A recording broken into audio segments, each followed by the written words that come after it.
More and more studies show that technology integration in the curriculum improves students' learning processes and outcomes.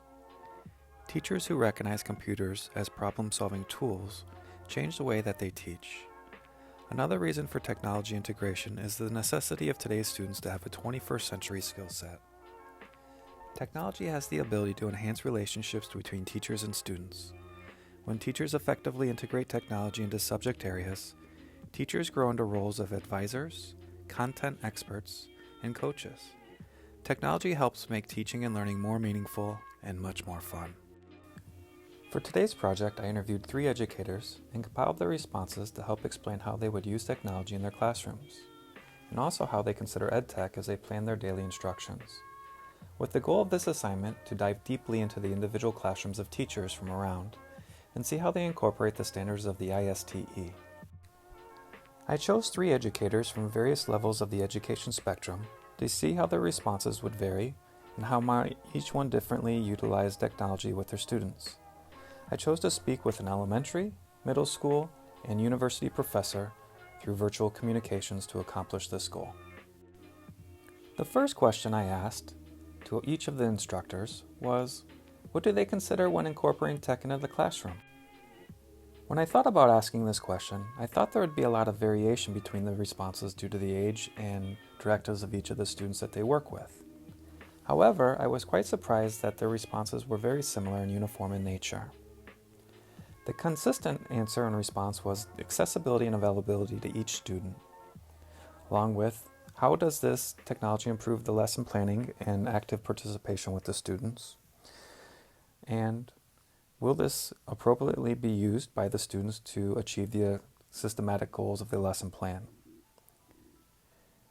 Another key area which each of the professors and teachers alike talked about were how familiar the students were with the technology and how long it might take to incorporate those learning processes if they were unfamiliar to begin with. The second question I decided to ask piggybacked on the first question to see what teachers have learned and if they could share any useful tips when integrating technology in the classroom. One of the most important things that was universally said was to test the technology first before incorporation. It was also important to set clear expectations of goals and purposes, along with clear rules and standards for all students. There was also a program called GoGuardian, which was also highly recommended, as it is a very useful tool to help control the serviceability and the navigation of the students when they're using technology in the classroom. The third question I surveyed was about how students can benefit or be distracted by the use of ed technology in the classroom. Teachers overwhelmingly spoke about the benefits, such as an increase in engagement and interest, active participation, timeliness of lesson planning and coordination, and group collaboration among their peers. However, there were some weaknesses that they did talk about, such as distraction, venturing away from the lessons, and also that tech issues can cause increased frustration with students, specifically if they're already having complications with the different task at hand. Moving on to my fourth question was regarding students' personalities and how they seem to react either positively or negatively to the use of EdTech in the classroom. The majority of teachers' responses stated that most students were positive towards the use of technology in the classroom. However, there were elements that did get frustrated because of tech being glitchy or unfamiliar, or even others preferred a more hands-on approach, and others just didn't like using it. In regards to the university professor, adult learners tend to have a really high exposure rate to technology for most of their lives and seem to grow accustomed to it, so it was really hard to pinpoint the exact problems that each student may have or have not. The fifth question I asked the teachers was about the use of technology and how it affected the productivity and accountability in the class. All of the teachers' responses varied quite a bit, ranging from it being a pain in the ass from time to time to it being fantastic, to it rather just depending on the schools and the resources that were available. However, most people thought that it increased both the productivity and accountability, and that students definitely were able to benefit from the usage of technology in the classrooms. They also thought that it helped students become more accountable to one another, specifically when working in group projects or working alongside peers. Moving on, I received a lesson plan from a middle school teacher that was called "A Picture is Worth 1,000 Words." In this lesson, students try to interpret what a set of pictographs, pictures that symbolize a word or concept, and what they really mean. Then they write a few sentences using their own created pictograph systems. At the end of the lesson, students will try to uncover the hidden message created by their peers using their own symbolic alphabetic creations.